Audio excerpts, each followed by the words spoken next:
Gue punya pertanyaan nih, apa yang bakalan lo lakukan kalau lo bertemu dengan hewan liar? Beberapa orang pasti ada yang lebih memilih untuk menghindar karena tidak mau terlibat dengan bibit bahaya. Tapi beberapa orang lain ada yang lebih memilih untuk mendekat karena buat mereka itu merupakan sebuah tantangan. Untuk kisah nyata mengerikan kali ini, gue akan bercerita tentang orang-orang yang berusaha menaklukkan hukum alam dengan berhadapan dengan hewan liar. Pada kisah nyata pertama, gue akan menceritakan tentang seorang pesulap yang berkolaborasi menjadi satu dengan si raja hutan. Lalu pada kisah nyata kedua, gue akan menceritakan tentang hewan peliharaan yang berada di belakang banyak rumah warga. Lalu pada kisah nyata ketiga, gue akan menceritakan tentang sebuah peternak yang memberi makan hewannya dengan temannya sendiri. Nah, sebelum kita masuk ke detail kasusnya, hai semua, nama gue Ewing dan jangan lupa untuk subscribe karena gue bakal upload 2 video kisah nyata mengerikan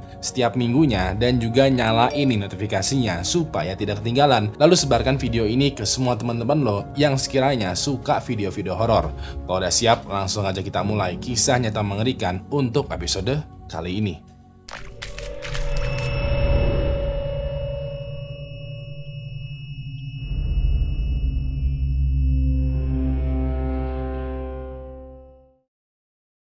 Pertama, kolaborasi Raja Hutan.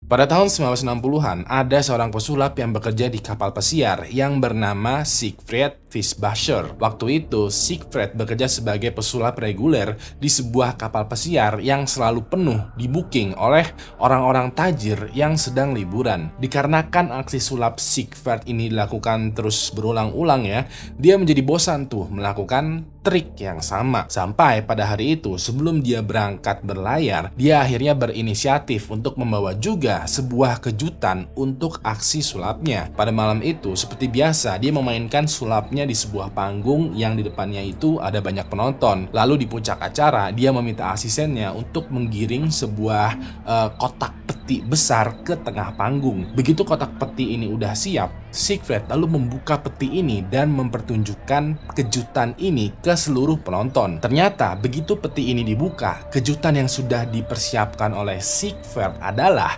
hewan liar yang sudah terkenal buas berupa citah. Pada saat seluruh penonton melihat citah keluar dari peti, mereka semua pada terkesima. Setelah kehebohan penonton udah mulai mereda ya, Siegfried lalu meminta salah satu penonton untuk berpartisipasi di aksi sulap selanjutnya. Beberapa penonton ada yang nekat nih, angkat tangan. Tapi pada saat itu ya, Siegfried kayak meminta satu orang penonton yang bernama Roy Horn. Nah, penontonnya ini berada di dalam tanda kutip karena Roy itu sebenarnya bukanlah penonton, melainkan salah satu staf dari kapal pesiar. Dia sengaja menyamar menjadi penonton supaya ya dipilih oleh Siegfried untuk aksi sulapnya. Ya udah deh, untuk beberapa menit selanjutnya, Siegfried melakukan aksi sulap dengan melibatkan citah dan juga bantuan dari Roy. Aksi sulapnya ini ternyata mendapatkan sambutan yang luar biasa karena ini merupakan hal yang baru nih di pertunjukan sulap. Walaupun begitu, pemilik kapal pesiar yang kita sebut saja sebagai Fulan tidak suka dengan aksi sulap yang melibatkan hewan liar. Setelah aksi sulap, Fulan kayak memanggil Siegfried dan juga Roy untuk meeting tertutup. Dalam meeting ini, Fulan mengutarakan pendapatnya. Dia bilang, hewan liar tuh seharusnya berada di alam liar, bukan dibawa-bawa di kapal pesiar. Belum lagi, hewan liar itu beresiko banget, membahayakan penumpang kapal. Kalau aja ada penumpang kapal yang terluka, seluruh pihak kapal dan juga awak kapal yang sedang berlayar itu bakalan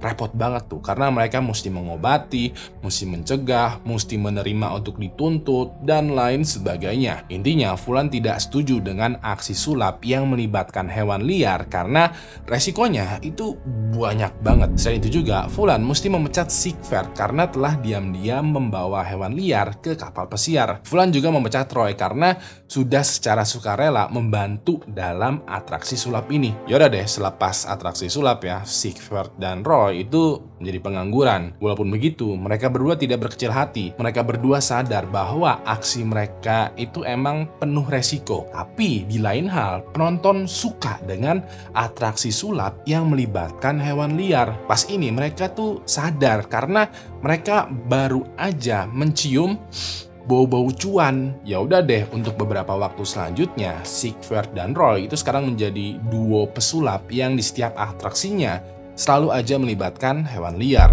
Mereka sekarang beratraksi dari kapal pesiar ke kapal pesiar lain yang membolehkan mereka untuk membawa hewan liar. Selain kapal pesiar, mereka juga perform di klub, bar, pasar malam, pokoknya segala tempat macam atraksi itu mereka kunjungin. Dan di setiap aksinya, tiket atraksi sulap mereka selalu aja sold out. Tapi namanya juga atraksi bersama dengan hewan liar dan buas, nggak selamanya mulus coy. Di beberapa saat dalam atraksi sulap, ada beberapa momen di mana mereka berdua itu mendapatkan kecupan dari gigi-gigi tajam singa, harimau, ataupun citah. Walaupun begitu, mereka anggap kecupan tadi itu merupakan kecupan manja aja lah. Mereka tahu betul resiko yang mesti mereka tanggung ketika bermain dengan hewan-hewan liar ini. Mereka bahkan juga mengantisipasi hal ini dengan cara ngebuat diri mereka itu dekat atau bonding gitu dengan hewan liar. Salah satu hewan liar yang sudah bersahabat banget dengan mereka adalah seekor harimau yang bernama Montecore. Montecore adalah harimau yang udah dirawat oleh Siegfried dan Roy sejak hewan ini tuh masih kecil. Dikarenakan hal ini, walaupun penampilan Montecore menyeramkan, dia terbilang jinak terhadap Siegfried dan Roy. Dikarenakan jinak, Montecore lah yang selalu diajak ke atas panggung untuk melakukan atraksi sulap. Nah, kesuksesan mereka ini dicium tuh oleh berbagai macam tempat pertunjukan yang ada di kota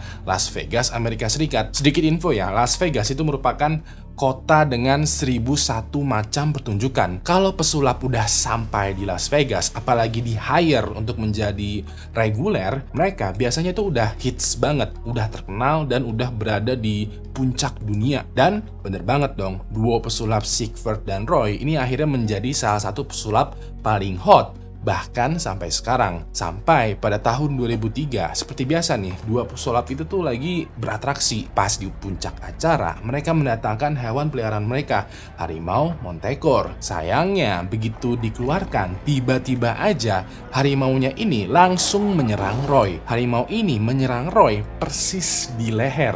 Roy pas itu ya digigit dengan kencang, lalu digoyang-goyangin tuh oleh harimau yang udah dia rawat sendiri sejak hewannya ini tuh masih kecil. Roy seketika berusaha melawan dong, tapi namanya juga lagi sedang diterkam harimau ya. Harimaunya ini malah melawan balik dengan mencakar dan juga menyeret Roy keluar panggung. Penonton yang hadir beberapa ada yang bingung karena apakah ini termasuk bagian dari trik sulap? Beberapa ada juga yang takut karena mereka sadar ini bukan bagian dari trik sulap. Beberapa penonton yang berani berusaha tuh mengalihkan perhatian harimau dengan cara melempar botol minuman, makanan, dan barang-barang lainnya. Tapi Montecore si harimau itu tidak tergubris. Dia masih belum mau tuh melepas gigitannya dari Roy. Sampai ada nih satu penonton yang menyemprotkan cairan apar ke arah harimau. Mau nggak mau harimaunya ini melepas gigitannya dan kabur. Roy pun akhirnya terbebas dari terkaman harimau. Walaupun begitu ya, kondisinya Roy ini udah naas nih. Dia babak belur, bermandikan darah, dan ada luka gigitan yang sangat besar di sekitaran lehernya. Roy pun dengan segera langsung dilarikan ke rumah sakit. Selama lebih dari 3 minggu ya, Roy menjalani perawatan intensif di rumah sakit. Dari hasil diagnosisnya, Roy ajaibnya selamat nih dari gigitan harimau. Namun gigitan harimaunya ini ngebuat Roy kehilangan banyak kemampuan motorik dan juga verbalnya. Bisa dibilang Roy mengalami kelumpuhan. Selama dirawat di rumah sakit juga, berita mengenai dirinya yang diterkam oleh harimau itu menjadi headline hampir di seluruh dunia. Banyak yang komentar kalau ini adalah salahnya Roy sendiri yang berusaha menjinakkan hewan liar. Harimaunya mungkin juga kadang demam panggung, makanya menggigit Roy. Ya, pokoknya banyaklah komentar-komentar lain sebagainya. Tapi Roy melalui stafnya itu memberikan komentar. Pada malam itu gue masih beruntung. Kalau aja Montecore si harimau itu dengan sengaja ingin membunuh gue pasti udah mati dalam detik itu juga. Bisa dibilang Roy percaya kalau ini tuh cuma sekedar kesalahan teknis aja. Makanya Roy nggak menaruh dendam kepada Montecore si harimau. Dari peristiwa ini juga, pada tahun 2004 Discovery Channel menayangkan sebuah film dokumenter yang berjudul The Anatomy of Tiger's Bite. Dasar dari film ini adalah membedah dan juga menganalisa gigitan yang diterima oleh Roy pada saat dia diterkam oleh Manticore si harimau. Dalam film dokumenter ini, mereka kayak mereka ulang kejadian tragisnya ini menggunakan animasi 3D. Walaupun begitu, dari info yang gue dapatkan ya, di luar sana sebenarnya ada kok video asli di mana Roy benar-benar sedang diterkam oleh Manticore si harimau. Gue akan mendapatkan video aslinya karena hanya beberapa orang yang bisa mengaksesnya. Kedua, dimakan mantan. Cerita kali ini sebenarnya ada dua cerita yang lokasi dan orangnya itu berbeda, tapi mengalami hal yang sama, yaitu sama-sama dimakan buaya. Pada tanggal 20 Februari tahun 2023, ada seorang ibu-ibu lanjut usia yang sudah berumur 85 tahun yang bernama Gloria Serge. Gloria pada hari itu sedang mengajak anjingnya berjalan-jalan di sepanjang danau buatan gitulah di belakang rumahnya. Diketahui ya, Gloria ini tinggal di sebuah perumahan suburban gitu yang berada di daerah Spanish Lakes Fairways, Florida, Amerika Serikat. Kawasan perumahannya ini termasuk kawasan kategori yang rumah mewah karena tanahnya cukup luas dan di belakang rumahnya itu ada semacam danau buatan. Danau buatannya ini cukup besar dan sering digunakan sebagai penampungan air, fasilitas umum, rekreasi, pemandangan indah, dan lain sebagainya. Banyak nih warga sekitaran danau itu setiap pagi atau sore jalan-jalan mengitari danau buatan ini. Termasuk juga Gloria yang pada hari itu lagi jalan-jalan bareng anjingnya. Dalam cuplikan CCTV ini terlihat tuh Gloria lagi diam dulu sebentar sambil juga memegang iketan anjingnya. Anjingnya itu kayak lagi main-main air tuh di pinggir danau. Yang Gloria nggak tahu adalah sekitaran 30 meter dari pinggir danau, lo bisa melihat kayak ada percikan air gitu yang semakin lama semakin mendekati Gloria. Pas ini ya, Gloria lagi santai aja, masih bengong, diem di pinggir danau. Pas percikan ini udah ada persis di sampingnya Gloria, tiba-tiba aja muncul buaya yang langsung menyerang anjingnya Gloria. Beruntungnya anjingnya Gloria ini sempat menghindar tuh. Dia kayak mau lari cepat gitu. Sayangnya karena ketarik oleh anjingnya, Gloria ini kayak kepleset dan terjatuh. Pada saat terjatuh, buayanya ini langsung nengok ke arah Gloria, menggigit kakinya dan menyeret dia masuk ke dalam danau. Nah, seluruh peristiwa ini selain tertangkap oleh CCTV, disaksikan juga oleh salah satu penghuni rumah yang ada di sekitaran situ. Penghuni rumah ini bernama Ibu Carol Thomas yang berusia 75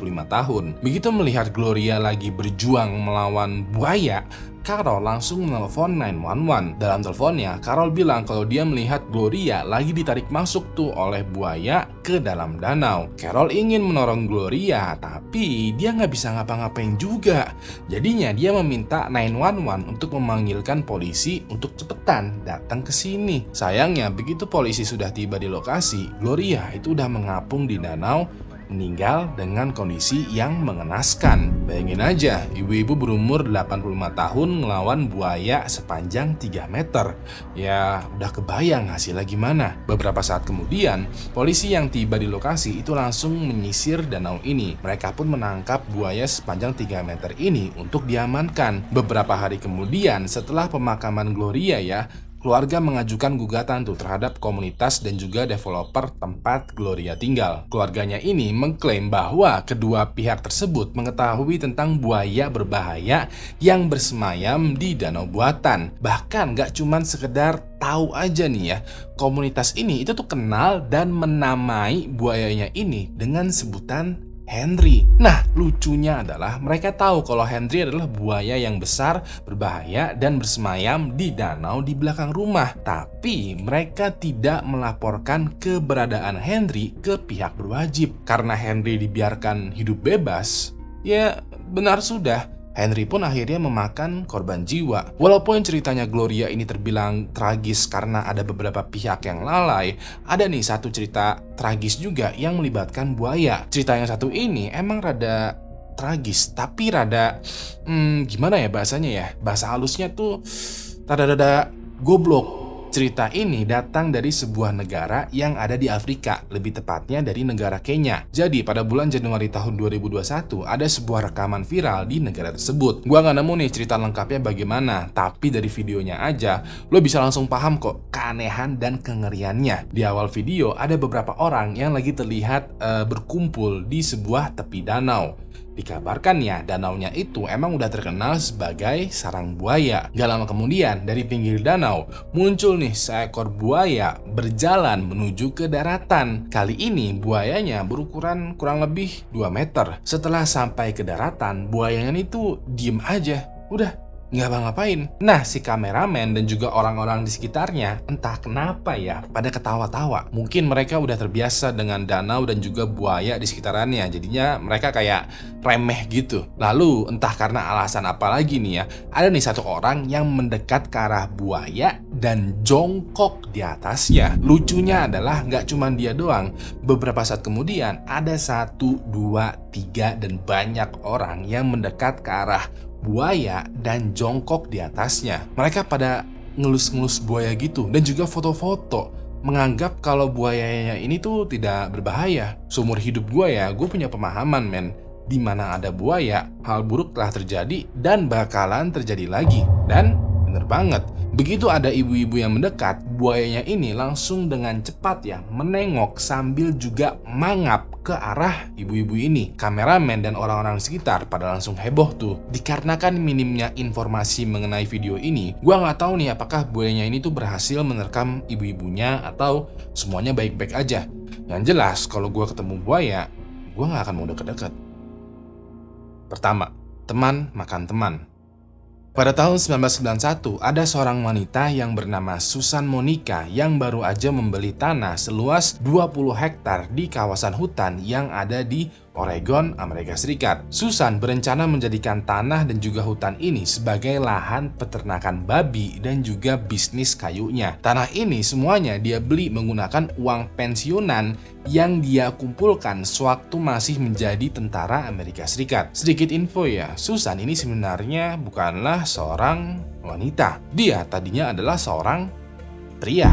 Jadi pada saat aktif militer, dia tuh bernama Stephen Buchanan. Setelah keluar dari militer, entah karena alasan apa, dia merubah dirinya menjadi seorang wanita. Begitu dia udah membeli tanah yang luas ini, dia langsung deh membuka bisnis peternakan babi dan juga kayunya. Bisnisnya ini terus berjalan sampai-sampai Susan akhirnya tuh ngebuka bisnis baru lagi tuh di tanahnya. Kali ini bisnis yang dia buka adalah bisnis pengolahan besi, kayu, dan gudang. Nah, saking seriusnya Susan dalam mengolah bisnisnya, dia pun akhirnya ngebangun rumah juga di kawasannya ini. Jadinya begitu Susan bangun pagi, Susan tuh bisa langsung bekerja tuh di bisnisnya. Karena usahanya terus berkembang, pada tahun 2013 dia memperkerjakan seorang pria berusia 56 tahun yang bernama Robert Honey. Robert pada saat itu bekerja sebagai tukang kayu, buruh, dan juga tukang bangunan. Pokoknya segala macam pertukangan Robert ini bisa lah. Karena Robert serba bisa, dia akhirnya meminta izin untuk tinggal juga di kawasan tanah yang luas milik Susan. Susan pun menyetujui hal tersebut dan membuatkan kamar atau tempat tinggal sederhana gitu untuk Robert yang terbuat dari bekas kontainer. Dengan ini juga Robert bisa tuh dengan cepat ya bekerja dan beristirahat karena tempat tinggal dia literally berada di tempat kerjanya. Setelah beberapa bulan, pada awal tahun 2014, anaknya Robert yang bernama Jesse Honey mengunjungi tuh lahan bisnisnya Susan. Pas ini Jesse nanya tuh ke Susan, "Permisi, Bu atau Pak, kira-kira apakah Anda mengetahui kabarnya Robert? Kebetulan ayahku itu tidak pulang pas Natal kemarin. Kita sekeluarga khawatir dengan kondisinya." Susan menjawab, "Waduh, saya juga nggak tahu nih. Soalnya semenjak 4 bulan yang lalu, Robert mengundurkan diri. Dia resign dan pergi aja gitu, entah kemana." Karena sama-sama nggak tahu, Jesse meminta izin untuk masuk ke kontainer bekas Robert dulu tinggal. Siapa tahu di sana itu terdapat petunjuk mengenai keberadaan atau kemana perginya Robert. Susan pun mengizinkan dan mereka berdua pergi tuh menengok kontainernya Robert. Begitu dibuka, Susan dan Jesse langsung merinding dong. Mereka kayak heran. Jadi selama ini Robert gaya hidupnya tuh separah ini ya? Waktu itu mereka melihat kontainer tempat tinggalnya Robert itu berantakan banget. Sampah-sampah pada menumpuk, bercak-bercak noda, terus juga kotoran hewan, tanah, bau, wah cacing, kecoa, dan berbagai macam hal itu tuh ada tersimpan dalam kontainer. Jesse bingung dengan temuan ini karena Dia mengenal ayahnya itu termasuk orang yang suka menjaga kebersihan. Susan pun juga nggak tahu menau soal ini karena ya dia kayak membiarkan Robert itu ya udah hidup senyaman mungkin. Susan hanya menyediakan tempat. Bagaimana Robert menggunakan tempat tinggalnya itu ya terserah dia. Cuman dia nggak berespektasi juga kalau Robert itu ternyata sekotor atau sejorok ini. Dirasa cukup aneh ya setelah pertemuan dengan Susan. Jesse diam-diam melaporkan polisi. Dia curiga kalau Susan sebenarnya menyembunyikan sesuatu. Polisi yang menerima laporan ini kemudian berusaha menyelidiki apa yang sebenarnya terjadi. Begitu polisi menerima izin untuk menggeledah seluruh tanahnya Susan ya, mereka menemukan banyak keanehan. Ternyata lahan bisnisnya Susan terbilang kotor dan jorok juga. Ada banyak sampah berceceran di mana-mana. Terus juga bangunan yang dibangun secara asal tuh ada aja. Terus banyak bangkai mobil yang nggak tahu kejelasannya gimana. Besi-besi berat itu juga kayak tertumpuk begitu aja. Polisi semakin curiga. Ini kok tanah dan juga bisnis gede ini kok dibiarkan kotor gitu aja ya? Supaya polisi lebih leluasa menggeledah tanah milik Susan, dia pun akhirnya dipanggil ke kantor polisi untuk interogasi lebih lanjut. Di dalam interogasinya, Susan bercerita kalau Robert itu bekerja selama 6 bulan aja. Setelah itu, dia minta izin untuk resign karena katanya anaknya dia itu menjadi korban bully. Susan pun membiarkan Robert untuk pergi, dan itulah kabar terakhir yang dia tahu. Cuman, polisi tidak langsung percaya dengan kesaksiannya Susan. Polisi ternyata menemukan kartu kreditnya Robert itu masih aktif terpakai, yang padahal Robertnya itu udah lama menghilang. Begitu polisi tracking kembali kartu kreditnya Robert ya, ternyata yang memakai kartu kreditnya adalah Susan. Polisi pun akhirnya mendesak Susan untuk menceritakan apa yang sebenarnya terjadi, dan apa yang diceritakan Susan selanjutnya membuat polisi itu merinding. Jadi menurut kesaksian Susan ya, pada suatu malam pada saat dia lagi mau ngasih makan babinya ini tuh kayak ngumpul di satu spot gitu. Pas dia cek, ternyata babinya ini itu tuh lagi menggerogoti perutnya Robert. Pas itu Susan melihat Robert itu lagi tiduran di lahan yang penuh dengan babi dengan perut yang udah terbuka lebar. Pas melihat pemandangan mengerikan ini, Susan bukannya menolong Robert ya, tapi malah membiarkannya aja. Susan beranggapan kalau Robert tuh udah meninggal atau udah sekarat, jadi kayak buat apa ditolong? Susan pun juga nggak mau melaporkan ke polisi karena dia takut babi-babinya disita dan dibunuh oleh polisi. Jadinya Susan malah memotong tubuhnya Robert menjadi bagian-bagian kecil supaya babi-babinya itu bisa dengan mudah memakan Robert. Sisa-sisa tubuh Robert yang tidak mau dimakan oleh babi itu dikumpulin sama Susan dan dia masukin ke kantong plastik. Dia bawa plastiknya ini ke hutan lalu dia buang begitu aja. Besok harinya pas Susan cek lagi plastiknya, ternyata plastiknya itu udah berantakan. Susan beranggapan, oh mungkin ada hewan liar lain yang memakan isi plastiknya ini. Polisi pun akhirnya mengetahui nih kejelasan dari nasibnya Robert. Walaupun begitu, polisi curiga kalau ini bukanlah yang pertama kalinya. Polisi akhirnya menggali lagi tuh investigasi lebih mendalam, dan ternyata bener dong, selain Robert, ada satu lagi orang yang menjadi korbannya Susan. Diketahui ya, pada tahun 2012 ada seorang pria yang berusia 59 tahun yang bernama Stephen Delicino yang pernah juga bekerja di tempatnya Susan. Sama halnya dengan Robert, Stephen dilaporkan menghilang juga tanpa ada jejak. Setelah dilakukan pencarian di lahan peternakannya Susan, pihak forensik akhirnya menemukan tuh sisa tulangnya Stephen. Dari sini polisi menduga kalau Stephen bernasib sama dengan Robert. Stephen besar kemungkinan dibunuh oleh Susan dan jenazahnya dijadikan makanan untuk babi peliharaannya. Selanjutnya, pada bulan April tahun 2015, persidangan kasusnya Susan dimulai. Hasil sidang menunjukkan kalau Susan Monica dinyatakan bersalah atas pembunuhan tingkat pertama terhadap 2 orang, kekerasan terhadap mayat, pencurian identitas, dan pencurian kartu kredit. Susan akhirnya menerima hukuman berupa penjara selama 50 tahun, mesti membayar kompensasi untuk keluarga korban, dan seluruh babi kesayangannya dibunuh oleh petugas kesehatan hewan.